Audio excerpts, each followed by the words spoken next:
Hayward Council chamber aboard the dreadnought Vexnari reeked of sulfur and arrogance. Warlord Thraxul, his obsidian carapace gleaming under the harsh violet lights, studied the holographic displays with predatory satisfaction.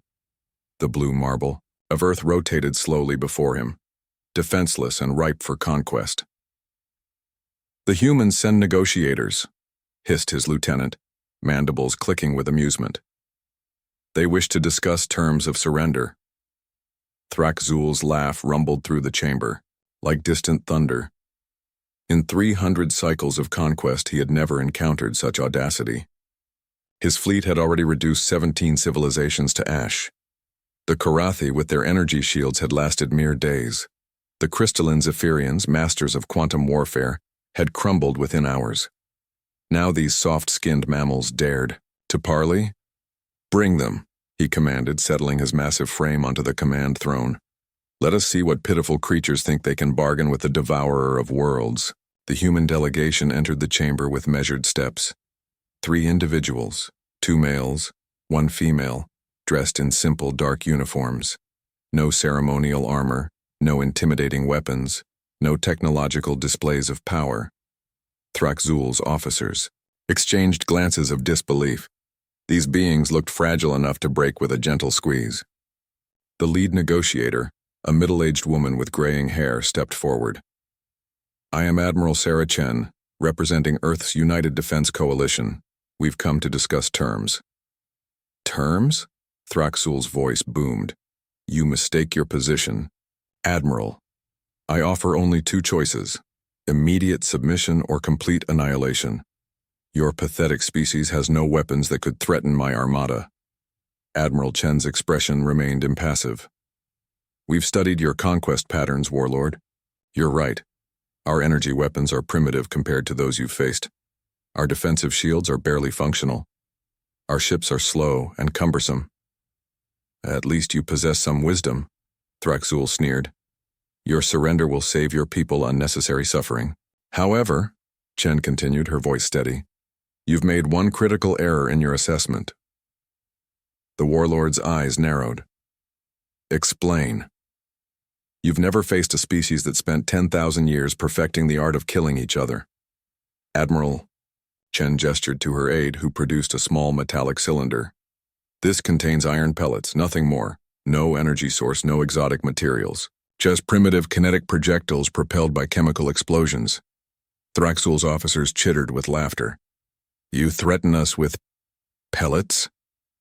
"Not threatening," Chen replied calmly. "Demonstrating." She nodded to her other companion. The second human, a young man with steady eyes, raised what appeared to be a crude tube. A sharp crack echoed through the chamber as something struck the reinforced observation window. A spider web of fractures spread across the supposedly impenetrable crystal. Silence descended like a shroud. "Kinetic velocity, 800 meters per second, Chen explained conversationally. "Impact energy sufficient to penetrate most personal armor. This weapon was designed 3,000 years ago. We've made improvements since then." Thraxul's composure began to crack. "One projectile means nothing against—" "Observe," Chen interrupted. The chamber's screens flickered, displaying live feeds from across the galaxy. Thraxul watched in growing horror as human ships, ugly, primitive vessels he'd dismissed as cargo haulers, engaged his scattered fleets. But these weren't energy weapons lighting up the void. They were solid projectiles, thousands of them, creating deadly clouds of metal that shredded through shields designed to disperse energy. "Beams. Railguns," Chen explained matter-of-factly. "Accelerating tungsten rods to significant fractions of light speed. Your energy barriers might as well be tissue paper." Another screen showed human ground forces. They moved differently than other species, not with the precision of machines or the grace of energy beings, but with a chaotic, unpredictable lethality. Where other races had developed beyond projectile weapons, humans had perfected them to an art form. "Your scouts reported our primitive kinetic weapons," Chen continued. "They saw our rifles, our artillery, our missiles.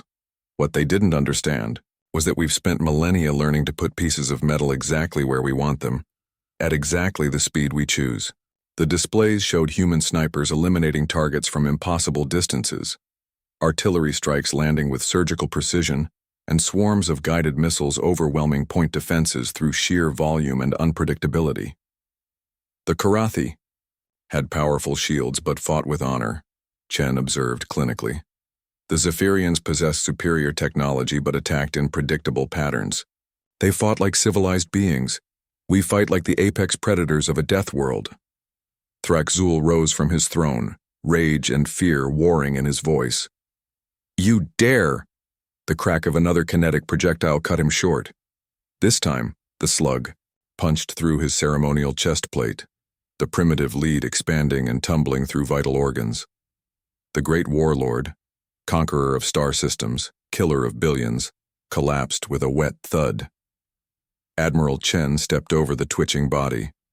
We didn't develop beyond kinetic weapons, she said to the stunned alien officers. We perfected them. Every human child learns to throw stones, to hunt, to kill efficiently with minimal resources. You've spent centuries conquering civilizations that forgot how to be vicious. She turned to face the command crew, her voice carrying the weight of 10,000 years of warfare. Your warlord mocked our primitive weapons. He assumed advancement meant abandoning the tools that made us apex predators. He was wrong. The chamber fell silent except for the dying breaths of their leader. Humanity offers you the same choice your warlord offered others, Chen announced.